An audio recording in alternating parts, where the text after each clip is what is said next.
Goodbye, my lover. Goodbye, my friend. The start of episode 6 today, guys, is a sad one because my lover, my friend Yan Bindal, the Greek wizard, the maestro up front, has moved. He has signed for Atletico Madrid. It's a disaster. It really is. Unfortunately, I didn't realise this, but he had a £13.5 million release clause in his contract that had been put in place obviously 5 years ago when I last played this save, so I haven't really taken a notice of his contract. Still had a few years left on it, but it came to my attention when Real Madrid bid 12 million for him, which was below the release clause, and then a day later Atletico Madrid bid 13.5 million and the board had to accept the bid because it was obviously the release clause. I tried to get him to sign a new contract with me, but he wouldn't accept. He's actually on the same amount of money as he was at Chelmsford City. He wanted £78,000 a week to stay at Chelmsford City. Instead, he goes to Atletico Madrid for £54,000 a week, the same as he was earning at me. Will he play as many games for Atletico Madrid? Time will tell. But it really is a shame because he's my best striker, he's my favourite striker from this save. He's already managed to get the same number of league goals as he did in the entire of last season. It shows how much he is improving every game. 18 goals in 22 league games so far for me this season. 22 goals in 24 starts and 5 sub-appearances in all competitions. And he's gone to Atletico Madrid. I'm going to have to sign a new striker, I think, because I don't think Gary or whatever you want to call him is quite good enough to fill the boots of Bindal. He's got 5 goals in 6 starts and 7 sub-appearances. That's not bad at all. I might give him a go, because I might not be able to find someone for the amount of money that I got for Bindal, especially as a couple million went to his previous club as well because of the sell-on clauses and that sort of thing. And my other option is Grot up front. Vincent Grot possibly could do a job. I don't know. I'm obviously going to have to play Gary today, but I will have to search for a striker, I think. Let's see how much money I have actually to spend. Ooh, I don't really have much. Because I'm probably going to have to spend the difference between what I'm spending on wages and the maximum I can spend on wages. That's how much I'm going to have to offer a striker, which means I've only really got 3 million to spend. The club have either absorbed all the money from the transfer fee, or in fact that's the only thing. They've absorbed the money. They've not given me the money to spend. So we're going to have to make do without my star striker. And today I'm going to be showing you a game against Derby County, and then a game 3 days later, not Derby County, sorry, a game against Reading, and then a game 4 days later against Fulham. So since the last episode, which was disappointing, where we knocked out the Champions League and things were starting to just not quite work out for me with the current tactic. We did draw against Sheffield United in that episode as well, but then we beat Arsenal. A really good comeback. Bindal with the 88th minute goal. Bindal. And Alan Rados. I just can't see that name without getting upset. But Rados with the winner. Really good turnaround. Unfortunately, we then lost 1-0 against Man United. Neymar with the goal. Really good player on this game. Probably not as good as he is in real life, but still good player on the game. And that was close. That was hard to take, a 1-0 defeat. But then we drew 3-3 against bottom of the table Burnley. We're having a torrid time this season. It was a bit of a disastrous game. Gary played quite well up front. Rados scored another goal, but it just wasn't good enough. It really wasn't good enough. In fact, we relied on a Rados last gasp equaliser to get something from that game. And then we drew 1-1 against Derby County in the FA Cup third round. Linganzi with our goal of all people, before absolutely thrashing Newcastle. But the reason for this is I changed the tactic. I have adapted an old tactic of mine. It was called the Chelmsford 2019, so a 3-year-old tactic, but I've moved a defensive midfielder back. I'm also playing 2 inside forwards, and I changed to this, and instantly we thrashed Newcastle 5-0. Kanchelowicz with 2 goals, Fleck with a goal, and Bindal with another 2 goals. Bindal. What a win that was. And then a topsy-turvy game against Everton where he managed to win 4-3, another 2 goals from Bindal. Kuka and Veerman with goals as well. Kanchelowicz actually missed a penalty, which would have made it a bit more comfortable. And then we finally managed to beat Derby in a replay of the third round. Bindal's last ever game for Chelsea City. This was his last ever goal. I'm not sure I can bear to watch it. But he sent us through to the FA Cup 4th round, and then the same day, later that day, he left for Atletico Madrid, and it was a sensational last goal. Look at him. He ran around a few players and calmly slotted it into the bottom right hand corner, and he's off to Atletico Madrid. It's the record transfer fee for Chelsea City. So as it stands, we are 6th in the table, 40 points. We're only 4 points behind 4th place, so it's still doable. 11 wins, 7 draws, 4 defeats with 16 games to go. Like I said, yeah, there is a chance that we can get into that Champions League 4th place. It's quite close though, as you can see here, between sort of 8th up to 4th. Possibly even Hull City have a chance of getting up there if they can go on a good run. They've got some good players. Got Peter Hall up front now. He's a player I would love to sign, but no way that I can raise the funds for him. I mean, if I let's see how much they'd want. I think, and if I put in a bid for 15 million, they're definitely rejected. They probably want something like 25-30 million for him. I've had a look at some strikers. There's no one that I can get for the sort of money that I have available to me. Pretty frustrating, to be honest. So we go into this Reading game with Garu, or Augustin up front. How do you pronounce that? Garu? Let's go with Garu. That sounds French. Garu. Johansson is going to be in goal as usual. We've got Line, Aquino, Veerman and Cunningham at the back. Cunningham's just come back from injury. Brusson in defence midfield. Richie Davies and Kuka in central midfield. Fleck on the right. Kancelovic on the left. Garu on the up front by himself.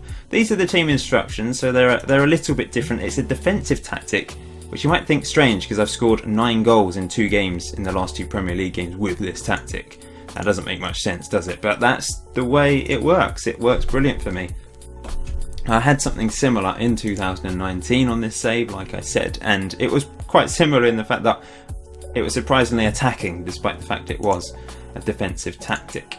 Anyway, going to be quite tough against Reading. I've explained before, they've got quite a bit of money to splash around, paying Alex Smithies 180k a week, so they're a decent side, but let's hope we can get a good win today, and lots of goals for you guys, because the last 2 or 3 episodes been far too many draws, haven't there? Kuka into Garua. He's running through, trying to replace Bindal. Snowing here. Look at that snow coming down, beautiful. But oh, good save by Johansson. That snow is far too thick. I can't see what's going on. Where's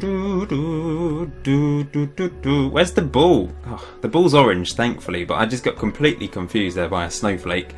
Nice into the box. Good clearance. Can Garua run onto it? That snow is distracting. Is there any way of turning it off? Probably on preferences somewhere. Probably able to turn off weather effects or something. Makes it look a bit more realistic, I guess. Just look out for the orange thing flying around, guys, like a basketball. Crossed in, and they take the lead 1-0. And what I did against Everton, well, I mean, to be fair, the game against Newcastle, I left it on defensive and we scored 5 goals. The game at Everton, I had to go attacking to get back into the game to score goals. So, yeah, I was sort of misleading you a bit there by saying I managed to score 9 goals in the last 2 games, having it on defensive. I scored 5, probably 6, and then 3 against Everton were having to be on attacking. But yeah, let's see if we can get back into this game then. Nice ball, it's headed back. They're playing well here. Nice over to the left. Not going to try to pronounce that name. And it's a good save by Johansson again.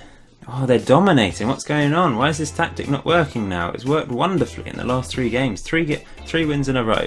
Then suddenly, I click record for a video and we stop being able to play. Camera shy.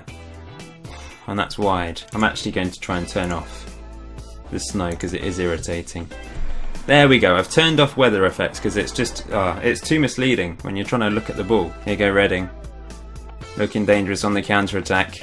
Oh, what a run! But he's curled it wide, fortunately. We've done nothing in this game. Come on, guys. Do something for me. Without Bindal up front, we're suddenly unable to play. I suppose that's one thing. I can't expect too much when our main man, Bindal up front, is not around and available. It's going to be tough. Free kick to Reading, blasted well over the bar. Veerman's having a really bad game. He's had interest from Real Madrid, Barcelona, those sort of teams. I've rejected any bid that's come in for him. I expect much better in the second half. Oh, George the cat has come to say hello. Hello, George. Nope, he's running off. He doesn't want to be on the camera. I haven't seen him on the camera for ages. He's always just sleeping downstairs nowadays. Doesn't really sleep up here with me. Sleep up here whilst I'm working. Let's go with that. I'm going to bring Grot on as an inside forward on the left. Fleck's not had a great game, but Kanchelowicz is the one that's really tired. Cunningham's very tired at left back, so I'm going to bring on Spence. I've got to say Aman's injured as well for 3 weeks, which is a bit annoying. Can we get back into this game? Here goes Gross. He's got the skill. Look at those step overs. That is absolutely hilarious. Through to Fleck. Oh, corner. Winnable game. We have to win this sort of game if we want to get into the top 4. I know Reading are not bad, but we're better. Brousson back to Johansson. Come on, guys, please. Spence on the ball now into Grotz. He's going to do some crazy step overs. No, he doesn't. He plays it through to Garrett. Garrett running down the left. Can he get a ball into the box? It's Richie Davies. It's all the way back to Jordan Spence. Into Brousson. Into Kuko. Back to Brousson, who hits it. Oh, just wide. He went for it. A bit annoyed by the shooting originally, but that was pretty close. I think I'm going to have to take John Fleck off. Rados is going to come on. He's not a winger, but he's going to play as an advanced playmaker on the right. Fluid. Let's make the pace go more creative. Freedom. Tackling more aggressive. Desperate for a goal. Why are you letting me down? You've been excellent the last few games and we've already been found out. Here go Reading again. And oh, fantastic save from Johansson. I'm just going to do some in-game shouts. Get ball forward. Hassle opponents. 20 odd minutes to go. We've had a better second half. We've had some chances. We've had a few shots, but it's still not really working out for us. As Reading try and make it 2-0. Garrow, can he run it clear? It's back to Kuka. There's no one there. Rados isn't going to catch that. No chance. I did say get ball forward, but there's no men forward. 9 minutes to go. And, oh, another fantastic save by Johansson, keeping us in this game. Another corner for Reading. They have dominated the set pieces especially. Another good, I think that was actually off the post rather than Johansson saving that. Well, that didn't work. The changes didn't work, and we've lost 1-0. I know away from home we do tend to struggle more, but that is poor. Reading, where are they? 10th in the table. They're not a bad side, but after the Bindal loss and now this defeat, it's not a good episode today. We're going to have to try and beat Fulham, who are a tough side. We lost against them already this season. My bid for Hall was rejected, £15 million, of course. I then interacted with the board to try and get them to sign Peter Hall. They said he was an unrealistic target. And I just can't be bothered to say, give them an ultimatum or something, because I don't want to get sacked, because they probably would sack me. Even though I've done so much for the club, I'm still not even on the... What am I? I'm not even a... I'm nothing, am I? I'm nothing to the team. I'm not a legend. I'm not an icon. Glenn Pennyfather, Jeff King, they were managers like in the 90s and noughties for Chelsea City. They did absolutely nothing for them. They may have managed a few years, I think, but how the hell am I not even an icon? I should be a legend. I got Chelsea City to the bloody Premier League.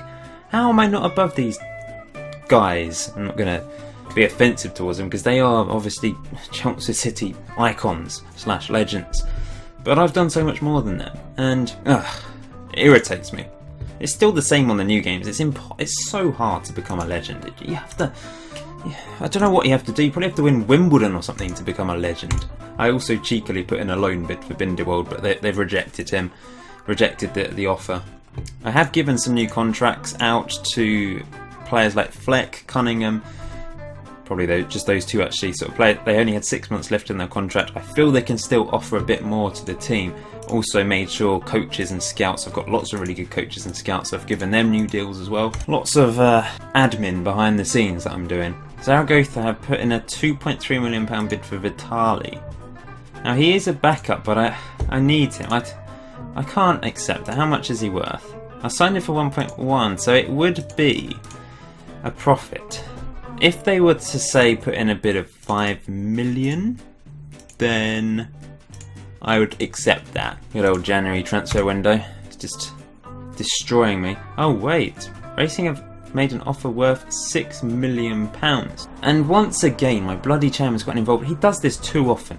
I forgot that he used to do this. He said the offer was too good to refuse, and he's accepted. I mean, I did obviously say I'd accept £5 million, but it's probably something like £1 million with £5 million over the next 48 months or something ridiculous like that. Oh well, there we go.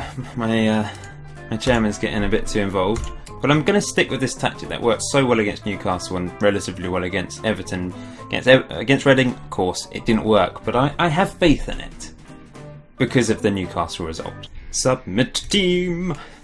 So at the time of recording this, FM17 release date has just been announced. 4th of November. Looking forward to it, but that does give me, a couple months to actually play on this save because, to be honest, it's going to be my main save until FM17 comes out.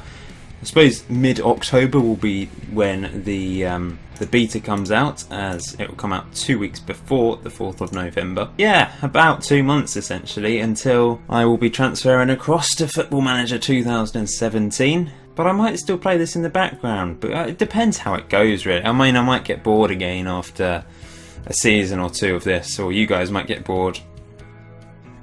So we'll see how it goes. Also, I might get sacked. I wouldn't put it past the Championship Board sacking me after all I've done for them, but the expectations get bigger and better as you go up the leagues, don't they?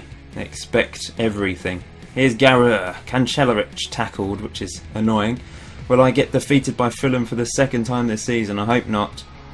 And it's a great save from Johansson. Fulham had a cracking start to the season, but they have dropped off a bit. They are 8th in the table, I think.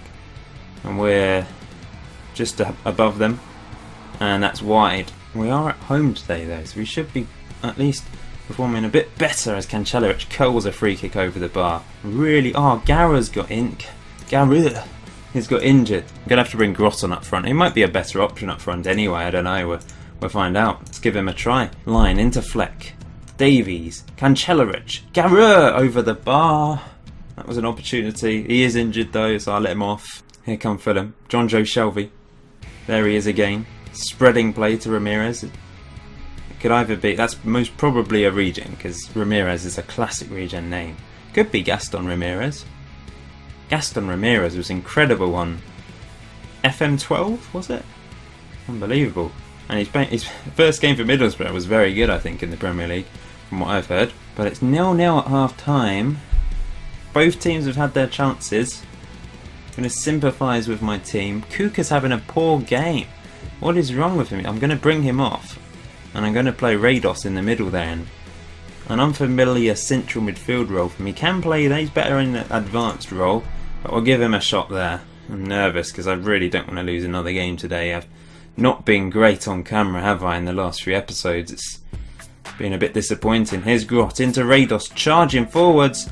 And agonisingly placing it just wide of the post. Here's Grot again into Cancellarich, using his pace and dribbling ability. We've got some flair in this team, that's certain, but Grot fires up, curls it wide. We're getting some shots on goal today, aren't we? They're just not going in. Here's Line into Aquino, Johansson. Come on, Vehement, clear that up. Nice, into Cancellarich, through to Grot. He's not as pacey as the other strikers available. Well, I've only got Garra available, and he might even be available now because he's just got injured. But yeah, either way, we're going to miss Bindal. Cancellarich, good save by Steele. That was a shot on target that time. Which Fleck's going to take the corner into the near post. It's not been working lately. Veerman hasn't scored a goal for a few games. Another corner. Fleck curls it. Oh, Brusson tackled. And Cancellarich now on the ball. He's tackled. Here's Brusson again, and Cancellarich fouled his man. Another substitute, I think. Cancellarich 6.0. He's had quite a few shots. That's probably why it's quite low.